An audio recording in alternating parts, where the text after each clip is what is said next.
First question's from Fabiana Adaya. Go ahead. Hey, Gavin, I know in the past you sort of described that you like to dance with the pitcher when you're swinging and when you're at the plate. And how important is it to maintain that? And how do you go about maintaining that when you're in an extended stretch like you've been since start of May? Yeah, I think a lot of it is finding that timing in the on-deck circle, even watching video before the game, just kind of figuring out when you need to kind of get going with my hands. Really in my load, my hands start everything, and I've said that before. So kind of just watching video, figuring out when his hands break, when I need to get going, and then really the on-deck circles is a big part of that too. How important is it to be able to have this sort of runway that you've been given to sort of be able to work through those things and be able to sort of maintain and learn how to go through 162 up at the big leagues like this? Yeah, it's huge. I mean, we all know baseball, it's up and down, and you're going to go through cold stretches, hot stretches. So just to kind of have that mental piece to know, you're going to be out there pretty much every day and you're going to get a chance to figure it out. Gives me a lot of mental peace for sure. But yeah. You talk about the mental piece. I mean, how difficult had it been the last couple of years where sort of you're come up in 2019, you're part of the postseason roster, and all of a sudden they go through a whole year pretty much in a postseason run where you're not prominently in the picture, probably where you envision yourself being to be able to get to this point. Yeah, I mean, obviously, definitely last year didn't go how I wanted it to by any means.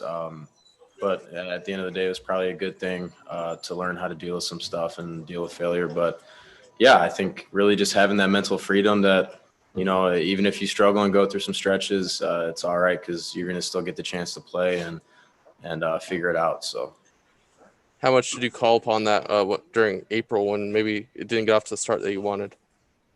Yeah, I mean that was huge, being able to still get opportunities after that to perform and every chance just to really get out there and play. And that means a lot that I was given that opportunity to continue to grind through some things and work through some things. Thanks, Gavin. Yep. Next question's from Bill Plunkett. Go ahead. Yeah, Gavin, saw you out here operating the as DJ, but early work when you're going well, how does your work change from searching for something to maintaining something?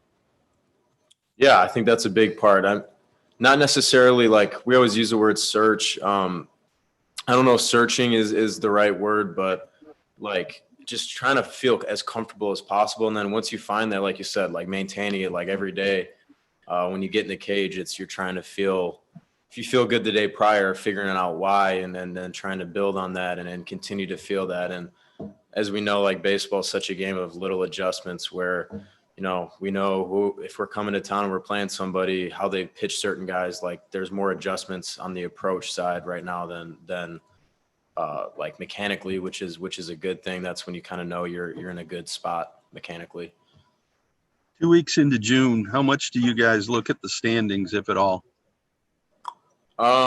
Personally, I don't look too much. We still have just under 100 games left, so we still got a long way to go. I think we're one game back maybe. So I think, you check in every once in a while, but there's so much baseball left to be played. I don't check in that much, to be honest. This is let's call it a soft spot in the schedule where you get 3 last place teams in 2 weeks. How aware are you of those kind of things in trying to take advantage of those stretches? Yeah, I mean, it's baseball at the end of the day. Anybody can get hot for a 3-4 game series or hot for a month or so. So, I mean, you treat every team coming in the same way. They're a big league team, and you got to go out and still perform and earn that win. So, I don't think it really matters who we play. We know we got to go out there and compete and play every game. And at the end of the day, we still have to do that. We can't just show up and beat teams. Thank you. Next question's from Dave Vassay. Go ahead. Hey, Gavin, being in your first full season in the majors, what are some of the early things that you've tried to do to get through the grind of a full 162? Yeah, just making sure you're staying on top of your body, honestly, and eating the right things is huge. And the recovery, I just started wearing an Oura ring, which tracks your sleeping recovery and how much you slept, how much REM sleep you got, your heartbeat, and all that stuff pretty much throughout the day. So I've used that a lot, which has been a really good tool for me to track my recovery and my workload. So that's been huge, and really just eating and trying to take care of your body in the training room and weight room as much as possible. Just trying to stay healthy for 162.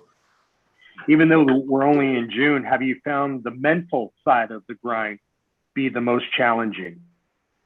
Yeah, I mean it's obviously a little bit longer than a minor league schedule, but at this point, this is my 6th year in professional baseball, so it's nothing new in a sense of. It is a mental grind. The baseball season's long, so you got to stay focused every day, and then you can't just show up and go through the motions. So yeah, honestly, it's nothing new that we didn't know from prior years. So really just trying to continue off the same routine.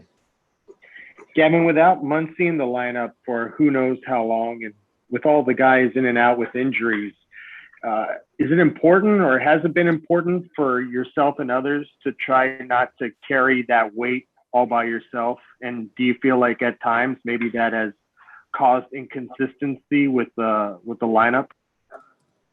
No, obviously we haven't been healthy the whole year. We're banged up a little bit, but we still have a lot of really good players, and we know that guys are going to step in and perform, and we have to. So I don't think it's really changed a whole lot from anybody's mindset. We're not trying to do more. We don't have to do more.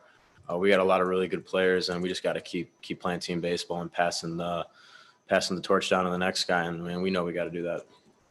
Do you think that's helped you this year, Gavin, knowing there's so many good players in the lineup that you don't have to be the man, or you don't have to try to live up to whatever expectations people have? Yeah, sure. I mean, you look up and down the lineup, it's full of MVPs and all-stars, and it's really fun to be a part of. But yeah, obviously, there's a lot of really good players. So I don't have, we, especially being younger guys, we don't have to do anything more, really just go out there and do our job. And that's all we have to do. And, we're really good. We have a lot of really good players. So. Thank you. Last questions from Bill Shakin. Go ahead, Bill.